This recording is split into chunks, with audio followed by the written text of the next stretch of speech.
ہی و اصحابہ اجمعین اما بعد۔ قطر سے ایک صاحب نے پوچھا ہے کہ دوران جھگڑا میرے دوست نے اپنی بیوی سے کہا اگر تو نے فلاں عورت سے بات کی تو تجھے طلاق ہے۔ اب میرا دوست چاہتا ہے کہ وہ بات کر لے اور طلاق واقع نہ ہو جائے، یعنی اپنی بات واپس لینا چاہتا ہے، تو اس کا کیا حکم ہے؟ شریعت میں اگر کسی نے اپنی خاتون سے کہا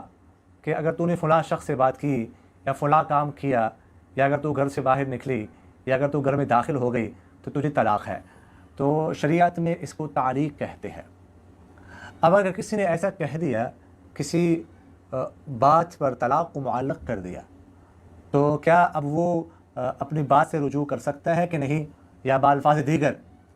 جیسے ہم کہتے ہیں کہ اپنی بات کو واپس لے سکتا ہے کہ نہیں؟ تو یہ ذہن میں رکھیے گا کہ جب ایک دفعہ کوئی مطلق تعلیق کر دے، یعنی کسی وقت وغیرہ کے ساتھ وہ معلق نہ ہو، کسی وقت کے ساتھ مقید نہ ہو، مطلق تعلیق کر دی کہ اگر آپ نے فلاں سے بات کی یا اپنے فلاں کام کیا تو تجھے طلاق ہے، تو ایسی تعلیق کوئی واپس نہیں لے سکتا۔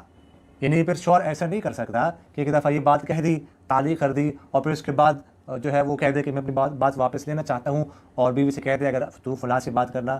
چاہیں تو کر سکتی ہے۔ تو شریعت میں تعلیق واپس نہیں لی جا سکتی۔ البتہ اگر کسی نے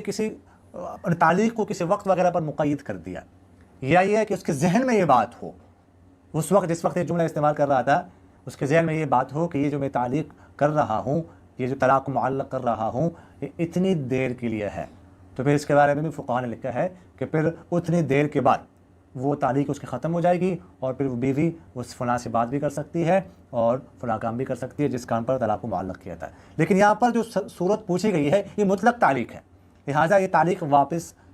نہیں ہو سکتی۔ اگر آپ کے دوست نے آپ کے دوست کی بیوی نے جس خاتون سے اس کو منع کیا گیا تھا اس سے بات کی تو طلاق واقع ہو جائے گی، اب واپس لینے کا اختیار آپ کے دوست کے پاس نہیں ہے۔